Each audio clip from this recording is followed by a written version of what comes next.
They say the Rockies are haunted, their jagged peaks and dark, pine-covered slopes hiding secrets as old as the mountains themselves.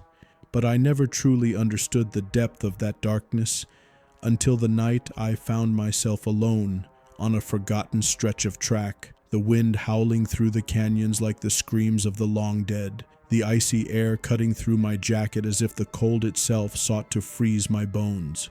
I had taken the back roads that autumn, seeking solitude, the crisp air and the sharp scent of pine, a welcome escape from the city's ceaseless grind.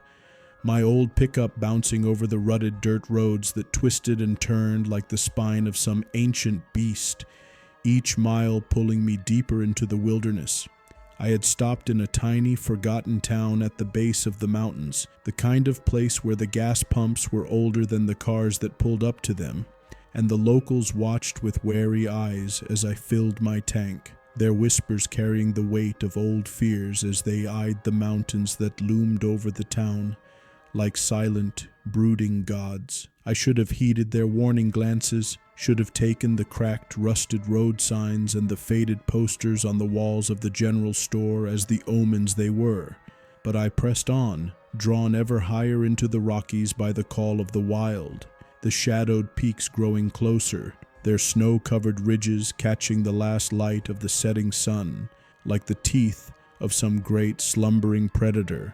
Night had fallen by the time I found myself on the narrow, overgrown track that wound through the heart of the mountains, the headlights of my truck cutting through the thickening fog that seemed to rise from the ground itself, curling around the twisted pines and dripping rock faces like the breath of the dead. And as I rounded a sharp curve, the rusted, skeletal remains of an old train tunnel loomed before me, its gaping maw swallowing the light from my truck's high beams, the darkness within deeper than the blackest night. I should have turned back then, should have thrown the truck into reverse and barreled down the mountain, but something in the chill of the air, the way the fog seemed to twist and coil around the old iron rails like living things, held me fast, my hands tightening on the steering wheel as if gripped by some unseen force. I killed the engine, the sudden silence pressing down around me like a thick, suffocating blanket, and climbed out, my boots crunching on the gravel-strewn ground as I approached the tunnel's entrance, the cold seeping into my bones as if the mountain itself sought to drain the warmth from my body. I stepped inside, the darkness swallowing me whole, the sound of my own breathing loud in my ears, each step echoing off the cracked, soot-streaked walls like the tread of a long-dead conductor making his final rounds. And as my eyes adjusted to the gloom, I saw them, rusted tracks stretching off into the darkness, their iron rails twisted and bent like the gnarled, grasping fingers of a drowning man, and the faint, flickering light of an old, rust-covered lantern hanging from a crumbling wall, its sickly yellow glow casting long, twisted shadows that danced and swayed like the spirits of the damned. I reached for the lantern, my fingers brushing the cold, corroded metal, and as the light flared to life, the air around me seemed to freeze, the distant rumble of an approaching train echoing through the tunnel, the ground beneath my feet trembling as if the very stones remembered the weight of iron wheels and the screams of 100 doomed souls. I stumbled back, the lantern swinging wildly on its rusty chain, casting shadows that twisted and stretched along the walls, and as I turned to flee, the tunnel behind me seemed to stretch, the darkness deepening, the distant ghostly whistle of a train slicing through the cold mountain air, and for a heart-stopping moment I thought I saw it, a flicker of pale, ghostly light far down the tracks, the outline of a steam engine wreathed in smoke and shadow, its windows glowing with an unnatural greenish light, its iron wheels grinding against the rusted rails as it barreled toward me, its long-dead passengers staring out with hollow, sunken eyes, their mouths open in silent screams. I ran, my breath coming in ragged gasps, my boots slipping on the wet, moss-covered stones, the echo of the phantom train's whistle growing louder, the air around me growing colder, the shadows stretching and writhing like the grasping hands of the dead. And as I burst from the tunnel, the fog wrapped around me like a shroud, the sound of the train's grinding wheels and mournful whistle fading into the distance.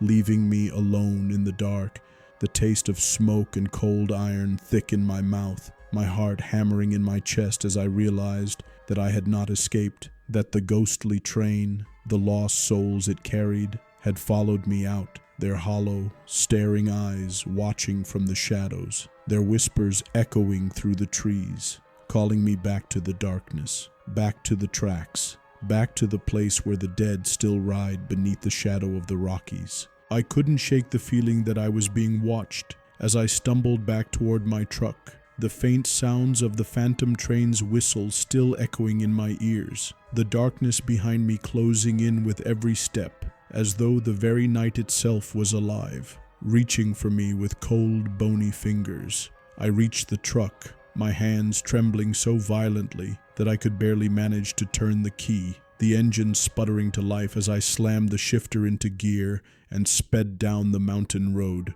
the fog thickening around me like a blanket of suffocating dread. The further I drove, the more I felt like I was being pulled back toward the tunnel, as though some invisible force was guiding me toward the cursed tracks, the taste of iron and smoke still heavy on my tongue, the sound of the phantom train's whistle haunting the wind, growing louder and louder with every passing second. I could feel the cold creeping into my bones, the warmth of the truck cabin seeming to dissipate, the headlights barely cutting through the thick fog that seemed to have a life of its own, swirling and twisting like the ghosts of long-dead passengers, their hollow eyes peering from the mist, waiting, watching. I forced myself to concentrate, to push the thought of the train from my mind, but every turn in the road seemed to twist back toward that tunnel, the image of the steam engine growing clearer in my mind, the greenish glow of its windows, the dark silhouettes of the passengers trapped within, their mouths gaping in silent screams, the sound of their mournful wails rising above the howl of the wind. I tried to tell myself it was just a nightmare, that I had imagined the whole thing, but the more I thought about it, the more it felt real, like something ancient, something powerful, had been waiting for me in the mountains, and I had foolishly crossed its path. I reached a small, dilapidated motel, the kind of place where the neon lights flicker on and off, casting long, jagged shadows that seemed to stretch and twist into the night, and pulled into the gravel parking lot, the truck's tires crunching loudly beneath me.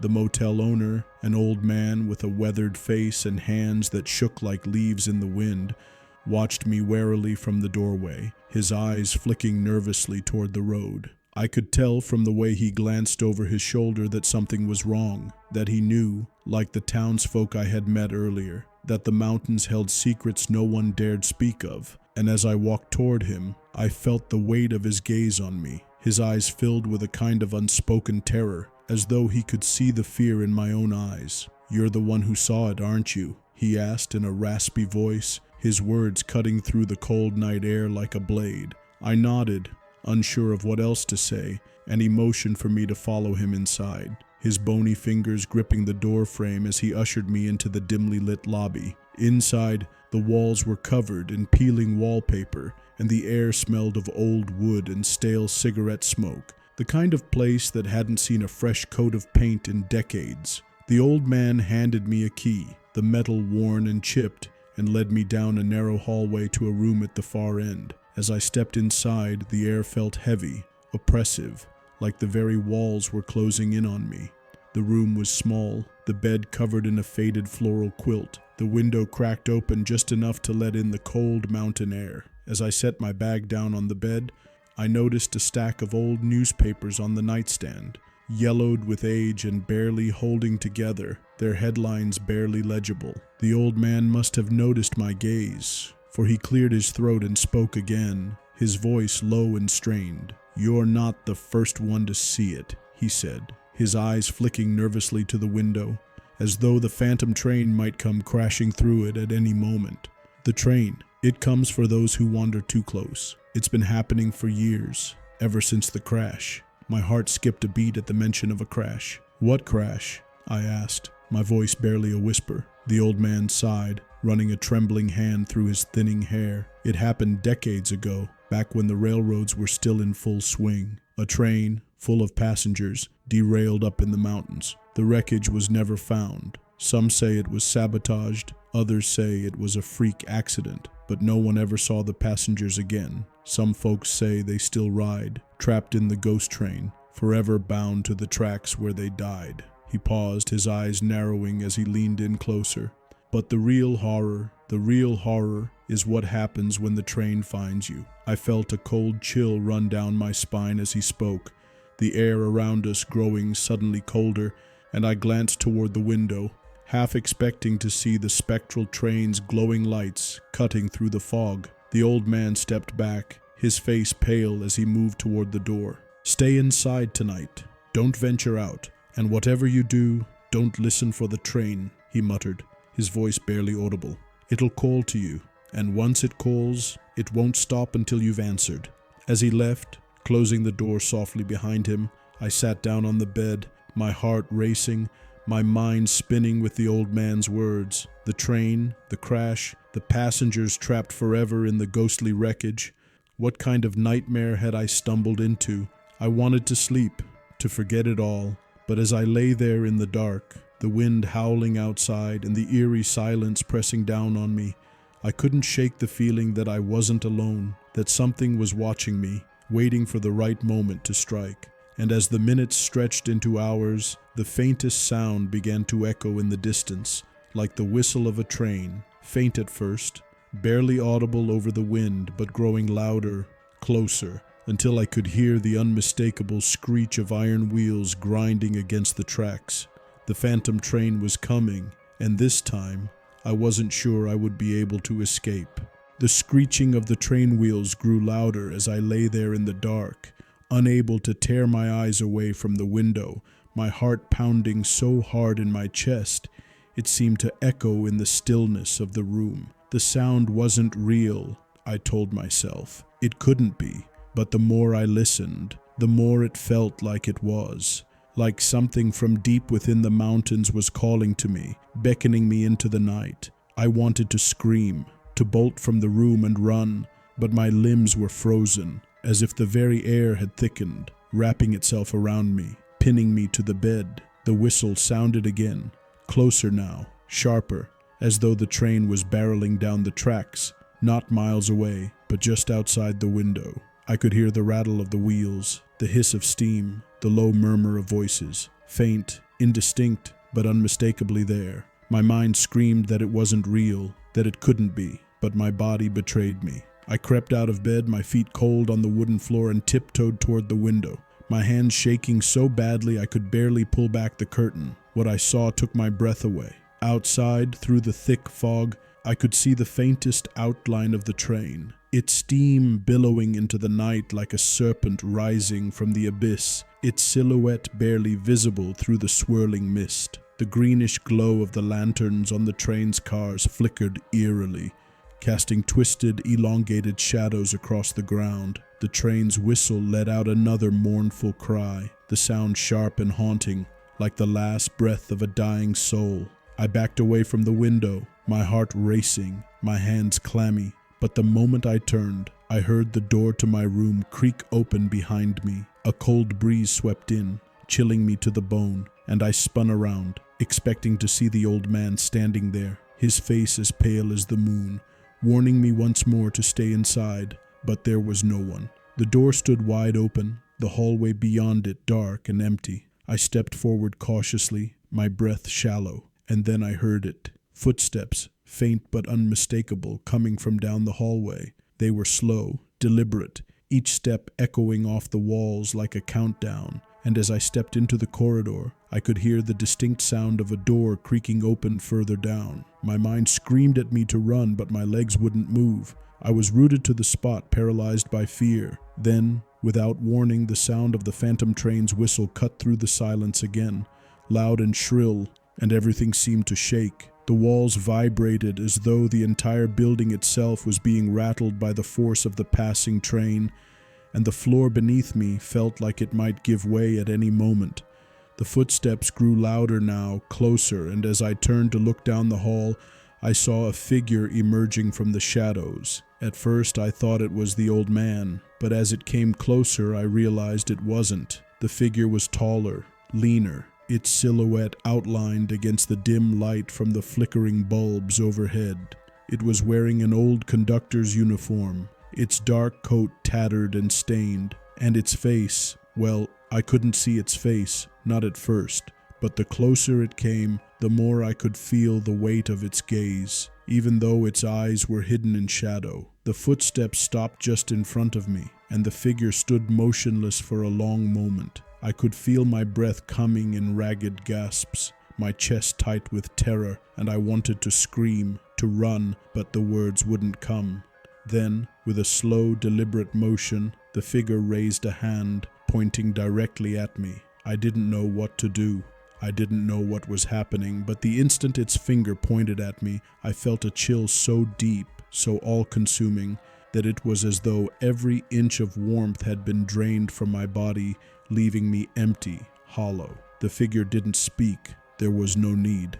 Its presence alone seemed to carry a message, one that echoed in my mind, clear as day. The train is coming for you. I tried to step back, but my feet were glued to the floor. The walls around me seemed to close in, the air growing thicker, more oppressive, and as the figure slowly lowered its hand, it stepped aside, gesturing down the hall as if inviting me to follow. I didn't want to move, didn't want to follow, but something deep inside me, something primal, forced my legs forward, dragging me step by step down the hallway. The footsteps behind me were soft, almost imperceptible, but I could feel them there, just behind me, like the shadow of death itself. The closer I got to the end of the hall, the more the temperature seemed to drop, the walls growing colder and colder until I could see my breath in the air, the thin mist forming around me like a shroud. The train's whistle sounded again, louder this time, as if it was right outside the door,